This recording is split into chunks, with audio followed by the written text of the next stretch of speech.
This week's homework was definitely, I think we assigned too much homework. I My bad. I got ahead of myself. My bad. Yeah, yeah. I haven't had a chance to actually take a look at all of the homework that I want to assign for next week.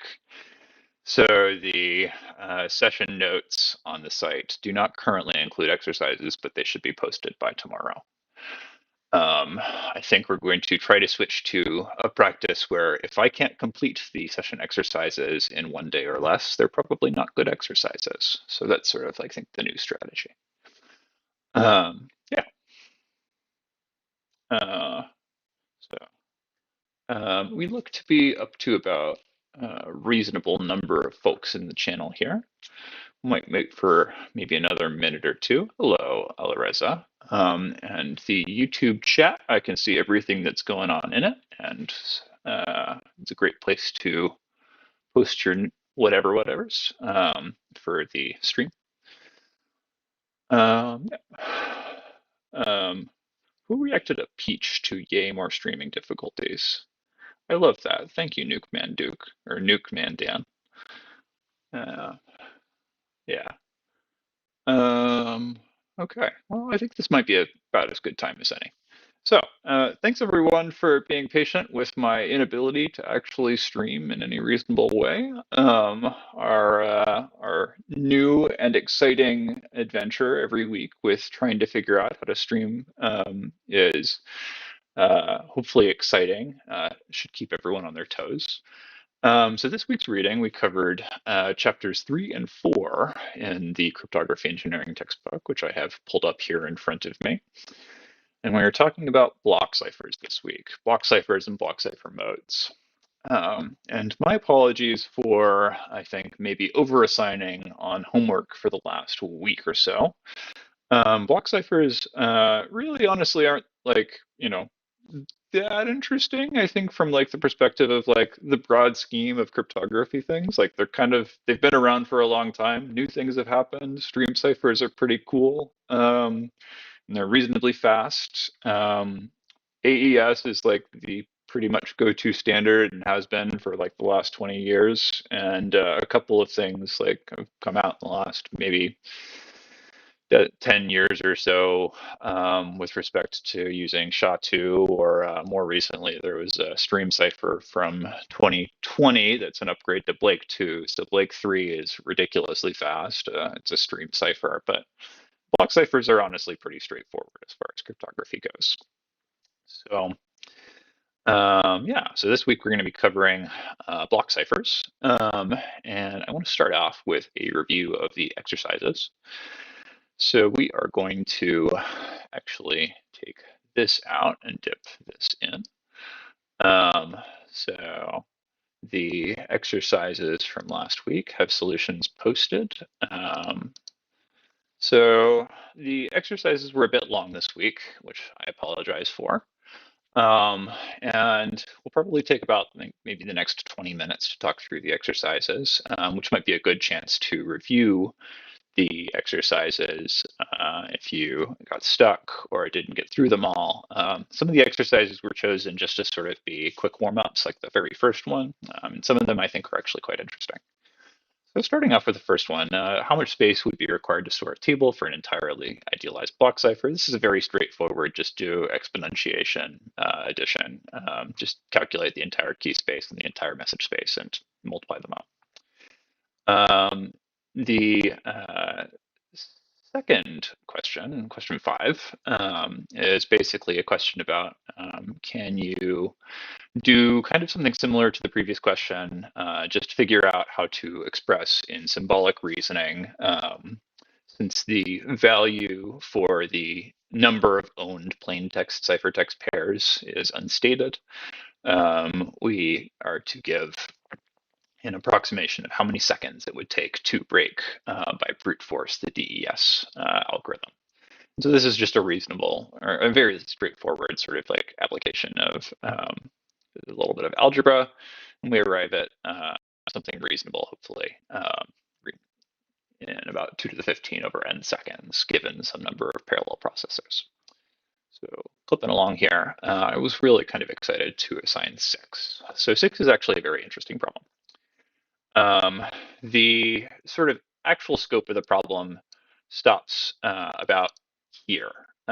So you can of course break DES2 fairly simply by saying, well, given that you have this DES algorithm and you can express DES like so, um, you have a couple of interesting things you can do.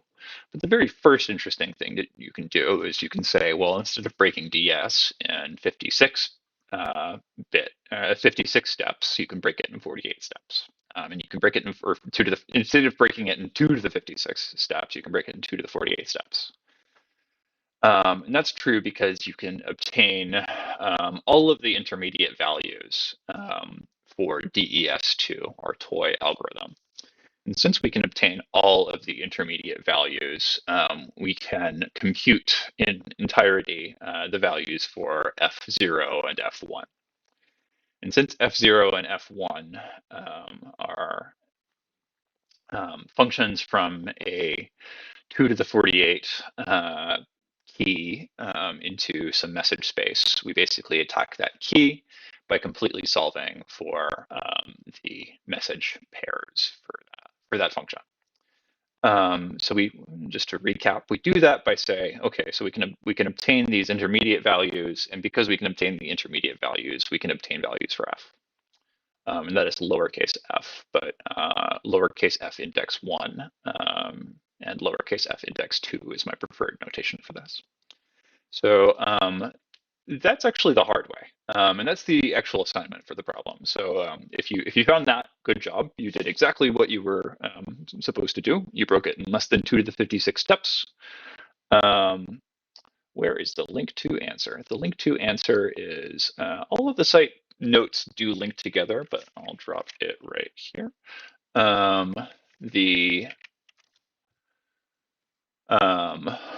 Yeah, so like that would be the easy way or the simple way to do it, but you can actually do it in far fewer than 2 to the 48 steps. And the way you would do it in fewer steps, for instance, 2 to 33 steps, is that you might observe that for each pair, we can obtain, I think, given the prior observation, we can obtain a evaluation for F1 and F2. I think this is basically just a restatement of the above. You can obtain values for each of these Fs, and you can actually compute all of these values for F1 and F0 in a table. And if you successfully do that, then you can actually probabilistically decrypt the plaintext by finding collisions in the algorithm. So if you have a value for R1, which L2 gives us, and you have a value for F of 1, or F1 of R1, then you've actually broken L1, and because you've broken L1, you've actually broken R0. So this might be a little bit hard to explain over the stream, but ultimately, like, this algebra summarizes that there are several attacks that you can do by basically just having on the order of 2 to the 32 evaluations for F1. And if you can build up an entire table for F1, you can decrypt any message. So that's quite nice. But actually, there's something even nicer.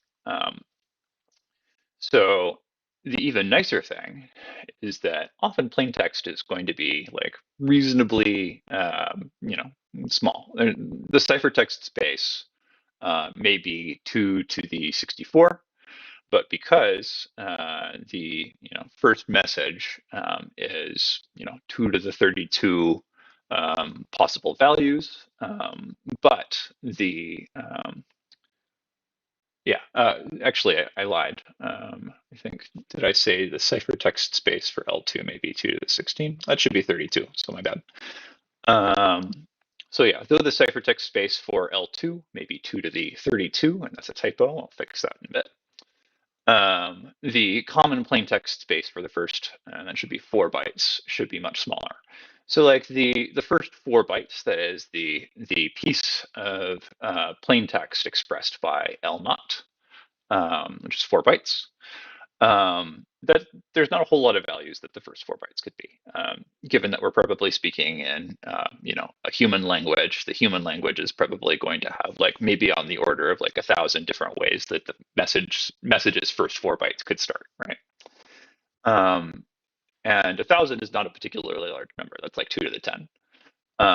So if you have like on the order of 2 to the 10 decrypted plaintexts, then you can do this other algorithm, which is kind of like, well, if I've seen this plaintext before, then I can actually probably decrypt the next plaintext, because I can compare any new plaintext or any new ciphertext that I see to ciphertext that I've decrypted, and actually decrypt the entire message. And that's actually quite powerful, because that attack runs in probably on the order of like 2 to the 10 steps. So there are quite a couple of ways to attack this DES2 algorithm. And this sort of exercise was meant to sort of maybe inspire you to be more aggressive on this sort of premise of security, and that like a weak algorithm is usually weak in more than one way. And so if you have this sort of like interest in like thinking about how to break stuff, like this sort of like how to break in many different ways is like a fun exercise. And it's also quite useful often in both sort of like mathematical perspective, like usually if you can do something one way, you can do it in other ways, but also in an engineering perspective. Um, Often there's several ways to achieve the same result in engineering, and choosing the best one is sometimes difficult, but always worthwhile. Um, so moving on to the last couple of exercises from this section.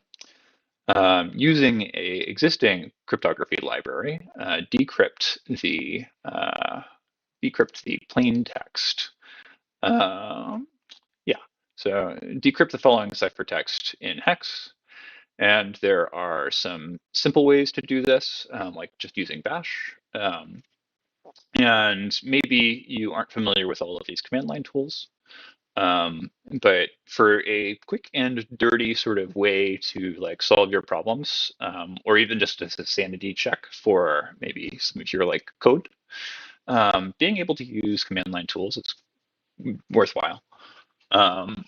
Now the OpenSSL library has a command line binary, and we can echo our ciphertext into this XXD command line tool, which is a tool for converting, excuse me, is a tool for converting basically a string of ASCII values into their hexadecimal equivalents. I know that I saw some of you just basically convert this by hand and echo the the actual hexadecimal codes. So you could have also done that.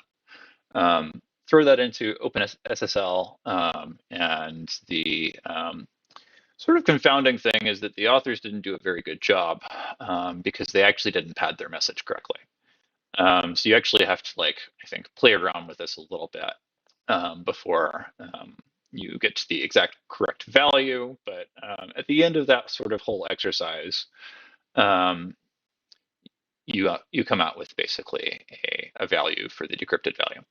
Also frustratingly, it seems that the authors didn't actually include a plain text value for this particular exercise. They just had some random string. And if they didn't have a random string, then I might have done it incorrectly. But all in all, like, this exercise, I think, was actually poorly chosen, and I probably wouldn't have included it in retrospect. Same for the next exercise, which is basically the same exercise, just encrypting as opposed to decrypting. And then finally, write a program that demonstrates the complementation property for DES. And the complementation property, as you may or may not remember, is the property that basically, let's see if we can pull this up here. The complementation property is the property that the encryption of k complement comma p complement is equal to the complement of the entire thing.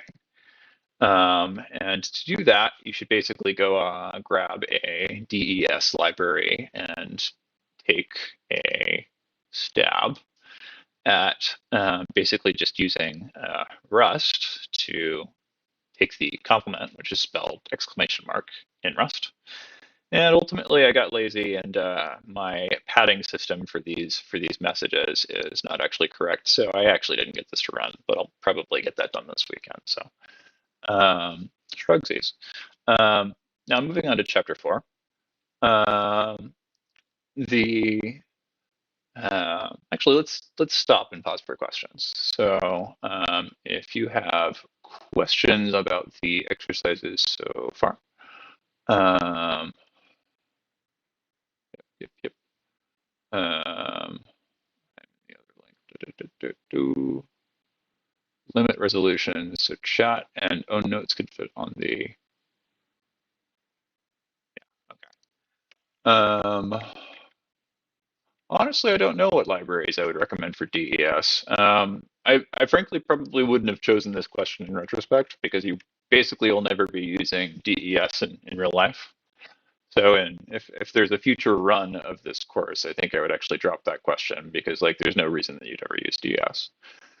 The only reason that exercise is actually good at all is because that I think it exposes you to using iterators in Rust. But Arnaud suggests using Rust Crypto, which I think is probably the right choice. Either Rust Crypto or Rust LS. Rust LS is also another good choice. I used OpenSSL for this particular set of exercises, which is a wrapper to the native OpenSSL library. Rust LS is also a known sort of like good library for using TLS tools in Rust. So maybe ticking right along here. I'm not seeing any more questions. So going on to chapter 4. So let P be a plain text and L be the length of P in bytes. So this is a question targeting how to construct a decent padding system. And what we generally want from a padding system is we want it to be entirely unambiguous where the padding ends, so that the decrypted ciphertext is clear about what is ciphertext or what is plain text and what is padding. So this particular scheme is ambiguous. If the plain text that is padded is a perfect multiple of the size of blocks, that is, if the blocks are 128 bits in size and the message is, say, 256 bits, that is 2 times the block size, it's not actually clear if suppose the latter block ends in the letter or in the character 1. And maybe the one before that is like some other character. It's not actually clear if that last character is a pad or part of the message. So this exercise is to demonstrate that we want padding systems that make it absolutely clear which part of the decrypted message is plain text and which part is padding. And moving on. Suppose that you, as the attacker, observe the following 32-bit byte ciphertext in hex, and then some other ciphertext in hex, and you know that these were generated with the same nuts. Well, if you know that they were generated with the same nuts, then you can very easily decrypt the plain text. And this is really just to get a little bit more intuition with the XOR operation. So the XOR operation is like a very useful operation because like if you if you use it correctly, it's like a perfect sort of permutation on your message. But if you use it incorrectly, then you lose everything. This is sort of like the intuition behind one-time pads, right? So you can only use a one-time pad naturally one time. And in this instance, the nonce here is your pad, and you used it more than one time. And so now the attacker gets to wreck you. And recovers your message. And that's basically it. Generating a sort of intuition for XOR being don't use more than once, or one-time pad don't be using more than once is sort of the idea. Thinking about the parity attack, what's the proper way to extract the permutations? I'm getting a message in the chat about the parity attack. What's the proper way to extract the permutations? Right. Okay. So usually in a parity attack, and the sort of like premise behind the parity attack isn't super important, so I'll only sort of like talk about it for a second.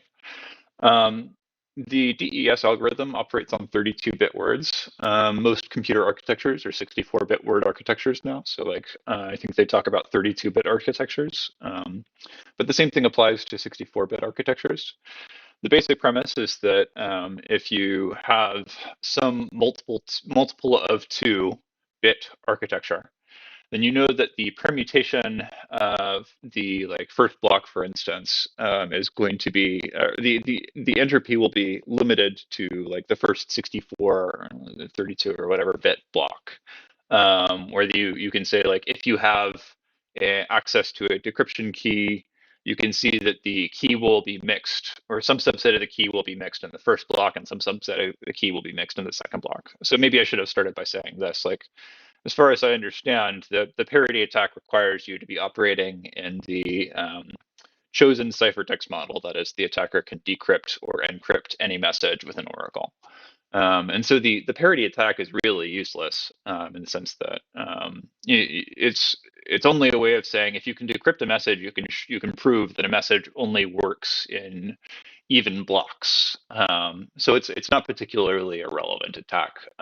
It applies in this model where you can already decrypt messages as the attacker. And in CTR, you encrypt nonce concatenated to I within the change in the counter prevent. P or maybe I made an error. A non-dev has said in CTR, you encrypt nonce concatenated to I wouldn't change in the counter prevent P XOR P equals C XOR C. Yeah, okay, so I suspect that I've made an error here, but since you know the value that I is going to take on, you can fix that problem reasonably trivially in the sense that okay, more questions on question 3. You can fix that reasonably trivially in that you can predict what I is going to be. And question 3, isn't just knowing the nonce not enough to recover the plaintext since it's same? Okay, so that seems like to be the same question. You know, as the attacker, what the counter is going to be, so you can naturally remove it. And the counter value starts at 0 for each of the 2 other plaintexts. Yep. Okay. Thank you for the questions. And if I have failed to answer your questions about question 3, we can revisit that either after the session or whenever. Moving on to question 4, the ciphertext was generated with the 256-bit AES key. Decrypt the ciphertext. You may use an existing library. This is another example of basically just using a library to decrypt a ciphertext given an initial value. And you can do that because you're given the initial value of 87 and so on at the beginning of the output. Encrypt the plaintext, and kind of a repeat of the previous exercise. And then finally, let P1 and P2 be a block that's 2 messages long. This is another demonstration of XOR. This is another demonstration of basically just exploiting a property of XOR such that you can recover the plain text. So the attacker can basically just say, taking the definition of CBC mode and having obtained a ciphertext collision, the attacker can decrypt the new message P1 by taking the XOR of P2, C1, and C0 prime. And so that's basically just a little bit more practice with algebra. Cool. And then there's a little note that I left below about one of the particular models that I said, I think, when I was estimating something in question 5 in chapter 3. But that's not entirely necessary reading. So continuing on here, I see that there is, leave a couple seconds here for anyone to ask questions in the chat. Or Chloe, did you have anything to add?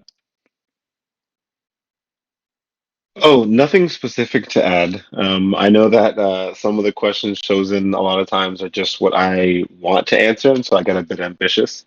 And so hopefully people learned a lot from going through them anyways. And yeah, any extra questions people have, please just, I know people are still answering them in the chat as well.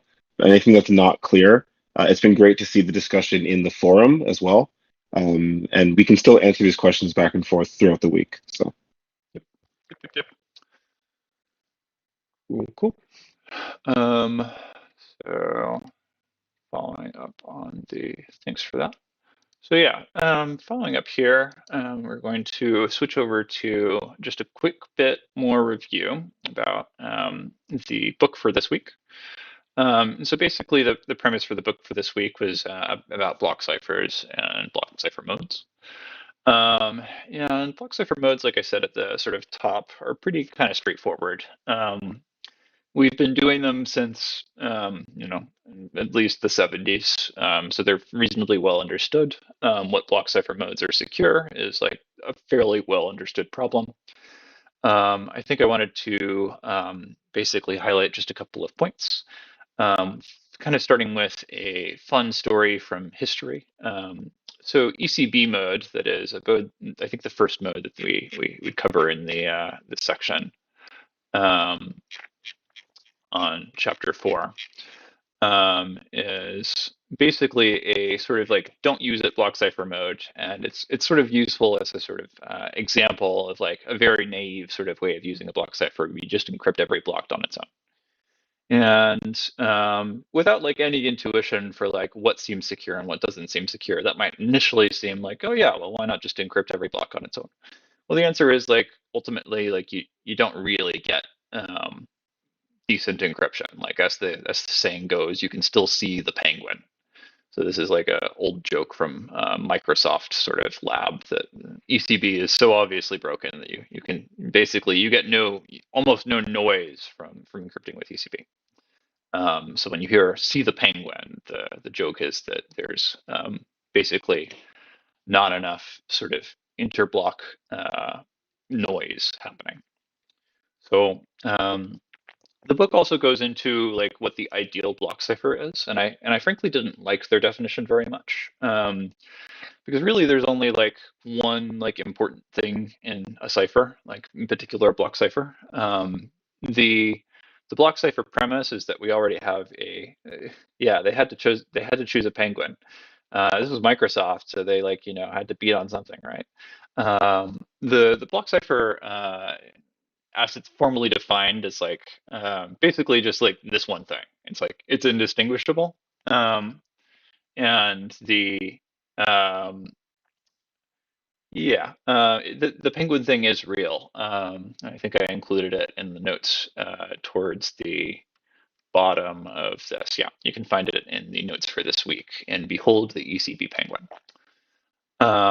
Yeah, I should probably just not lose my train of thought here. Basically, the whole premise for an ideal block cipher is that it's indistinguishable, that there is no distinguishing attack, no generic distinguishing attack.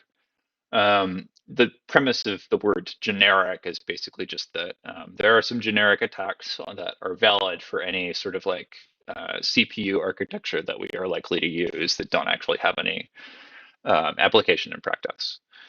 Um, so the whole premise for a block cipher is that we should basically, be able to rule out any significant distinguishing attacks. Ideally, distinguishing attacks altogether, but like the existence of, like, for instance, a 2-bit reduction in security on AES 128 is like technically a distinguishing attack, but not one that we much care about. So distinguishing attacks in the sort of theoretical sense, or any way that we can distinguish like the ciphertext of a block cipher from just purely random noise. So AES can be distinguished in that like we can decrypt it in 126, and that's a typo. It should be 2 to the 126, 2 to the 126 operations, which is like not enough that we should actually care about. And the Penguin illustrates the point that the block cipher is a limited primitive. The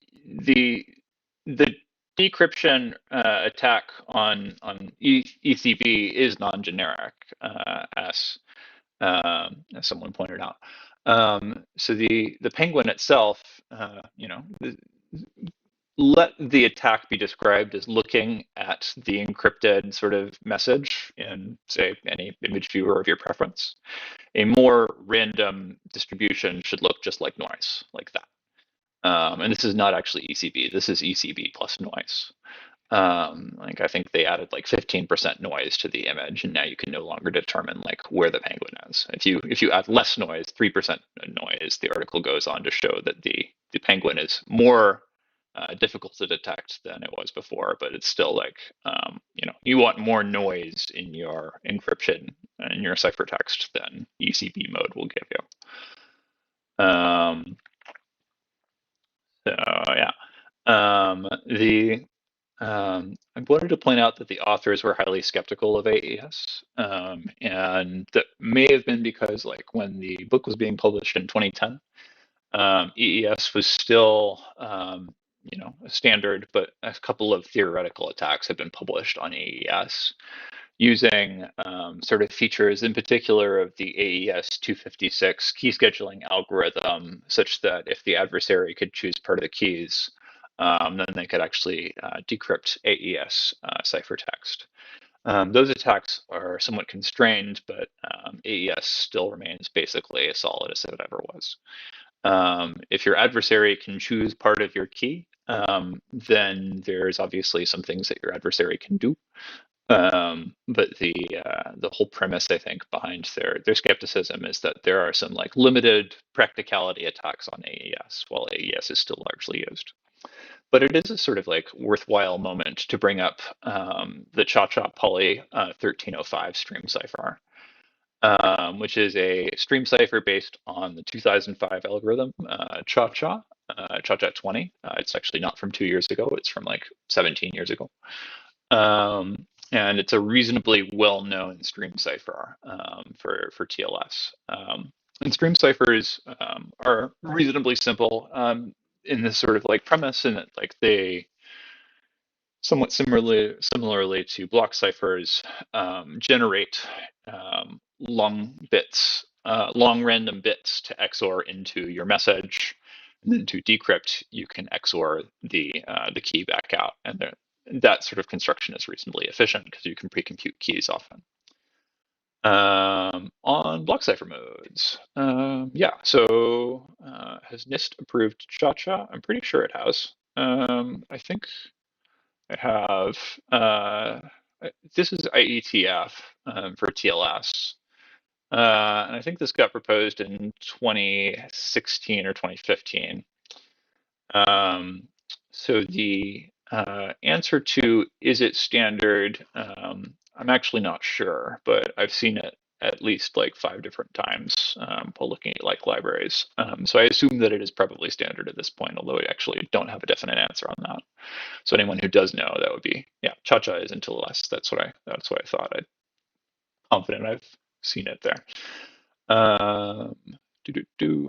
Is it okay to think about stream ciphers as one-time pad generators? Yeah, kind of. I mean, yeah, I think it's reasonably okay to think about stream ciphers as like generators of basically just random bits that you XOR into your message. So it's not actually entirely incorrect. If you look at stream cipher constructions, they're generally something that looks kind of like a one-time pad generator. So I thought there was a image in here, but I guess not. Yeah. Moving on to oh yeah. So one thing that I was actually surprised about is that the book didn't really go into block cipher modes much at all. Or sorry, not block cipher modes, padding attacks on CBC mode. So a padding attack is actually a sort of like interesting attack on CBC mode, and it's worth looking up. But the basic premise here is that in the padding attack model, if the it's a sort of variation of the chosen ciphertext attack model, where the attacker can encrypt and decrypt any ciphertext and plaintext of their choosing. In this model, the attacker can't actually decrypt the ciphertext, but they can have an oracle tell them whether it decrypt successfully. And what it means that it would maybe not decrypt successfully is that the decrypted ciphertext might not be formatted, or that is, not padded correctly. So the ciphertext that the adversary chooses to encrypt basically can iterate over the message bits and say, have the oracle verify or not verify whether or not a message was padded correctly. And they can basically pop off blocks off of the end of a complete ciphertext, have the oracle say, is this padded correctly or no? And then basically the ciphertext can be incrementally decrypted by repeated attacks to this oracle. So if the plain text is 128 bits, for each, or if each block is 128 bits, it should take 256 queries to the oracle for each plain text. So basically, the whole premise of this padding attack is that, like, if the adversary has access to a decryption oracle, where the decryption oracle doesn't actually give the adversary the decryption, just only verifies that the padding is correct, then the adversary can decrypt the message. And this is most especially applicable to CBC mode, because CBC mode's padding is an element in the construction that basically makes this sort of attack possible. But that's a bit more in the weeds. So if you'd like to go further into the weeds, I would invite you to do so. We already covered the ECB Penguin. And finally, so this, one of the things that I think is worth highlighting out of this section, which I suppose, like, maybe I should have led with this, is basically the most common question is, like, what mode should I use? And you're almost never actually going to use a block cipher directly. You're usually going to use an AEAD. And the reason that you do that is that the block cipher itself has no guarantees about the authenticity of your message. That is, an adversary who wanted to poke at and say, like, twiddle a bit on your message, or even pretend to be you altogether. That is, an adversary might pretend to be you. They might intercept your message and change a bit, and then send it back to another your partner. Basically, like, if you do this block cipher with a party that you think is Alice, but it might actually not be Alice, then you could be in for sort of like a sort of rude awakening, and that, like, Alice turns out to be Eve. So as to, like, what modes should you use, the answer is actually, what AEADs should you use? Because the ultimate end goal here is basically the person that you're communicating with, you should know who they are, and only they should be able to receive the content of your encrypted messages. If your messages are secret, but you don't actually know who you're communicating with, then, why? It's kind of a sort of like defeating purpose to encrypt your stuff if you might accidentally just send it to the wrong person, right? And you don't know who the person is. So to answer that question, like, what AEADs should you use? Generally, AEADs are the things that you're going to be like, which ones should I use? You would probably go to a TLS library, or specifically this AEAD library, although, like, AEADs are usually found within TLS libraries also. You'll find generally recommended AEADs. Like, this is, for instance, the AES GCM AEAD. And you'll read a bit more about GCM this week in chapter 6. And GCM is a message authentication code. And the whole premise here is that the combination of a block cipher with a message authentication code is how you construct what is called a secure channel. And the secure channel is basically the thing that you send messages over. It's authenticated and it's encrypted. So that pretty much concludes the notes for this week. There's time for some questions. I'm gonna scroll down to the extra reading for this week. So I suppose the extra reading for this week is basically, I think, a little bit of extra coverage of the sort of topic of stream ciphers and MACs in general.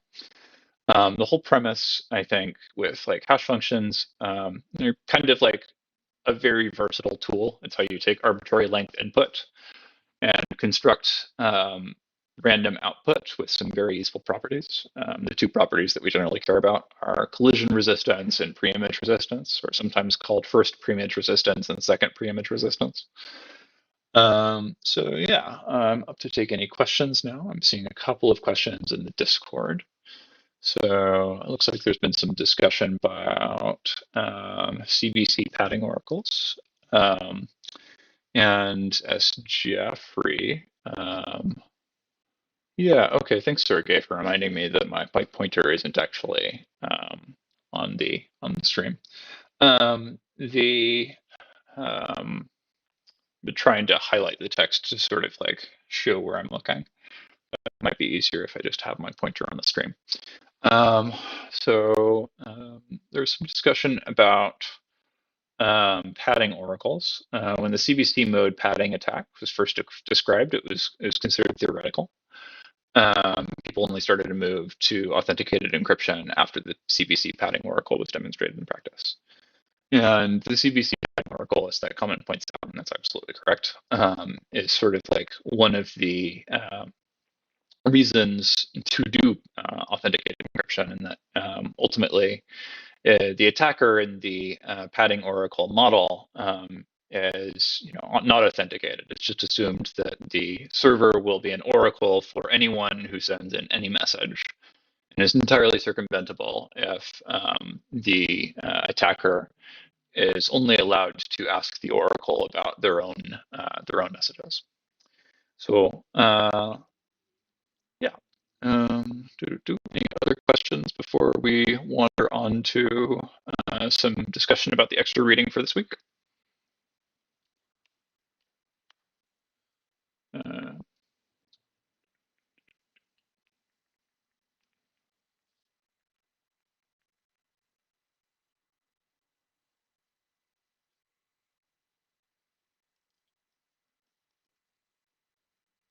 all right.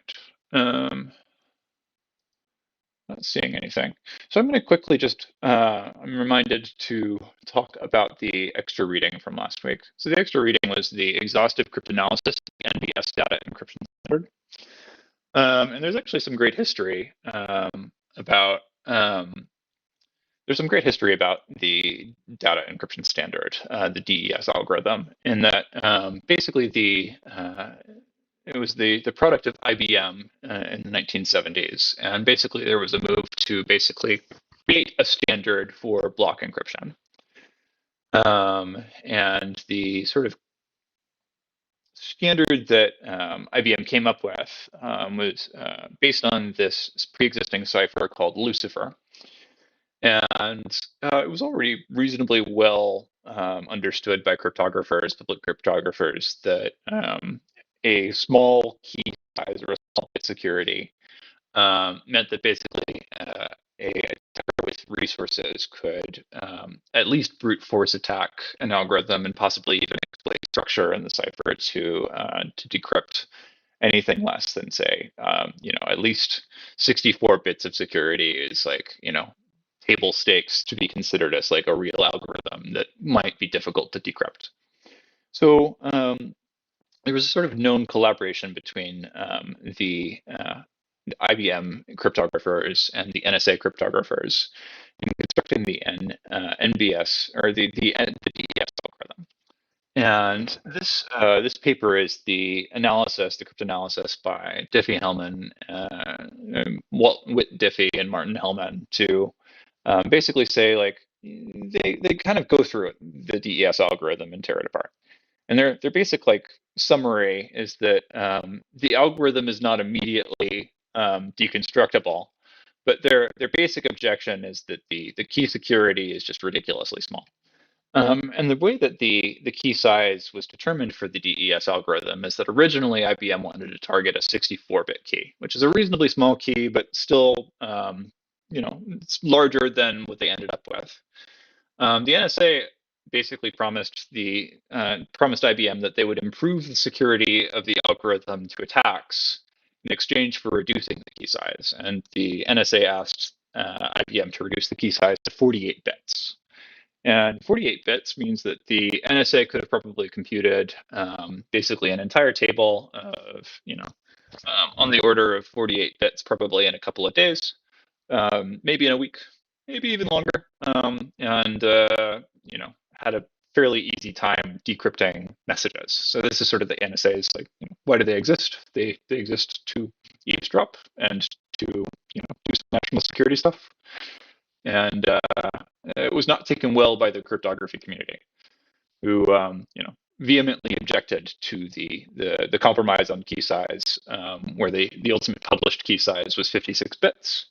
The details on how all of this kind of shook out didn't come out for like another 20 years, but we sort of now know in retrospect that, ironically, a lot of cryptographers thought that the NSA introduced security vulnerabilities into the DES algorithm, when in fact they strengthened it, but they did reduce the key size, which made it easier for the NSA to decrypt by brute force. So this paper is just sort of some history behind that. And it's kind of like an interesting bit of history.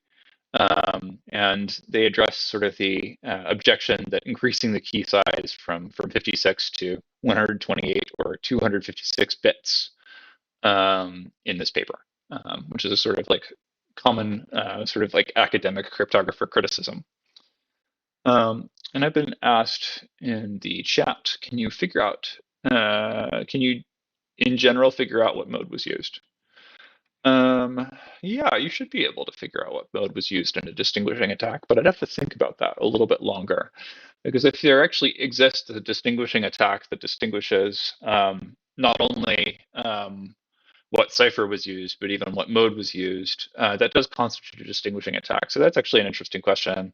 And I would assume the answer for like a perfect block cipher is no. In that like the definition for indistinguishability for a perfect block cipher should be that it should be indistinguishable from randomness. So can you figure out what mode was used? The answer is like, if you're only given the ciphertext, the answer should be no. The answer might be yes for particular algorithms that are weak and have distinguishing attacks for them. Like for instance, the ECB penguin that I mentioned earlier.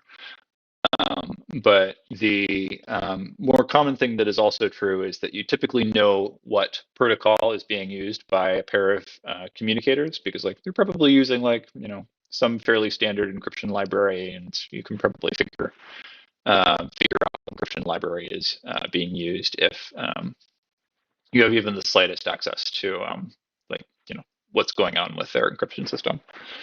So the answer is like, given just the plain text or just the ciphertext, probably not.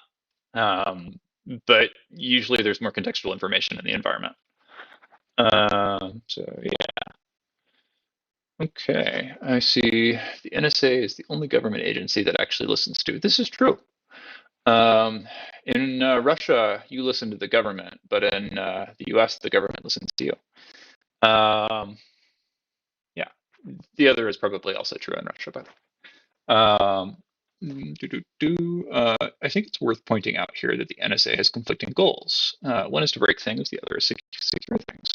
Yeah, I think Jeffrey makes a good point. The NSA actually did, two diametrically opposed things. One was to make it harder for other governments to break DES by clever cryptanalytic attacks. But because they knew that their advantage was frankly that they had the U.S. government, which was able to buy more and better computers to do brute force decryption. At least in the 70s, this was certainly true. They basically balanced the scale such that the standard encryption algorithm would be harder to attack by a clever attacker who had mathematically advanced attacks, which we can assume that the Russian sort of government probably had a reasonably well-developed mathematical maturity in their cryptanalysts, but they certainly wouldn't have had as much sort of raw computing power as the United States, where most computers were manufactured, especially in the 70s, either there or in Japan. Yeah. So yeah, maybe now would be a good chance to move on to the reading for this week. Yeah, this week we'll be talking about or reading about hash functions and MACs or message authentication codes.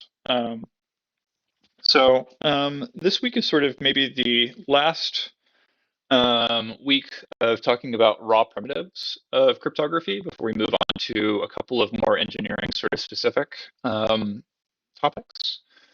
The week following this week is on the secure channel. The secure channel section is a bit short. It's basically just a combination of things that you've already studied. By the time you finish this section's reading, you'll basically know almost everything that's in chapter 7.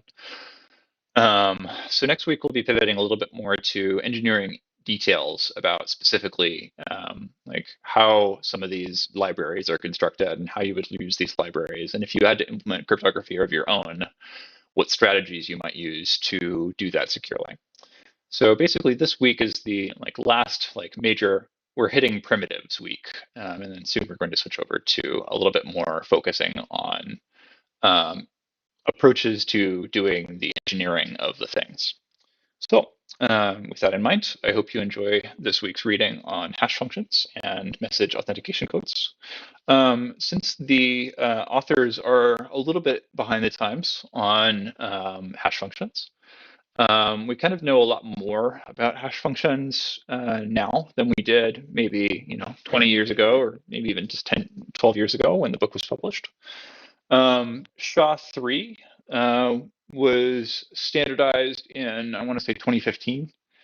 But there are even faster hash functions like Blake3 that are worth looking at. There are also hash functions that are specifically optimized to work well inside of zero-knowledge circuits, which I haven't included any links to. But if you would like to sort of travel down that rabbit hole, I would encourage you to check out the Poseidon hash function.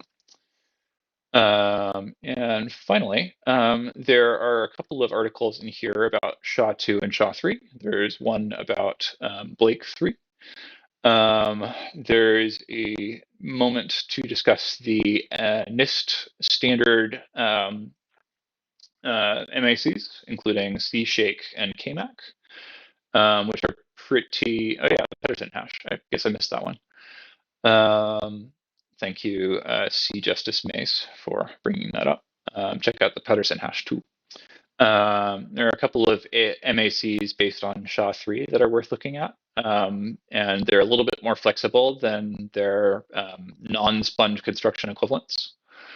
And finally, I think my most recommended element of this week's extra reading material is frankly the history of attacks on secure hash functions, which interestingly enough, when I looked at it, I think about maybe 3 months ago, it was still up, but I could no longer find it. So I had to go to the archive.org site. And I think the most sort of interesting part of this article is frankly this table right here, where you can see that almost no hash functions were insecure to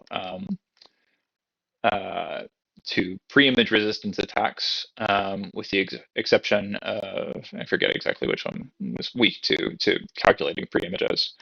But it sort of gives this lovely table of algorithms that we believe to be secure, or algorithms that are historically thought to be secure but were proved insecure. And the basic conclusion is that after Panama, from Whirlpool and SHA-256 onward, we continue to believe that all of the hash functions designed in the last, say, 10 years or so are pre-image and collision resistant, though a lot of the hash functions from prior to basically about 2009 are less resistant to pre-image attacks. So yeah, that's the whole take. I hope you enjoyed the reading this week. And let's see. Yeah, good time to sort of ask any questions before we wrap up. Any comments, Chloe, before we close off? Yeah, only comments from me. I mean, as you said here, the book is about a bit outdated for the next 2 chapters. So they are quite short, and they give the textbook gives a good overview of what's happening. But in my opinion, I agree. Half an hour to an hour going through extra readings, just surfing the web. I found a lot more interesting information. I think the extra reading for this week will be where a lot more is actually learned for how you'd actually interact with these primitives today. But yeah, the textbook gives a good historical, like how it looked 10 years ago kind of thing, which is cool. Yep, I agreed entirely. I think that going forward, we'll probably be relying a little bit more on the sort of external reading for, I think, maybe kind of up to date sort of information. The textbook is, I think, a good sort of like starting point. And I don't want this sort of like course to feel overwhelming in the sense that there's always like, a billion things that you have to read. And having a single sort of unified approach to things is generally useful. But I think that this week's sort of additional reading helps fill into some of the gaps of where the textbook is a bit out of date. So yeah, thanks everyone for coming this week. I will have a couple of the typos that I mentioned in the stream fixed fairly shortly. You are all encouraged to take a look at the extended reading for this week. I think the previous 2 weeks extended reading was maybe a little bit more tangential and historical. This week's sort of extra reading is a little bit more applied. So yeah, thanks everyone for coming. And I'll see you all next week. How do I? I think so. Bye.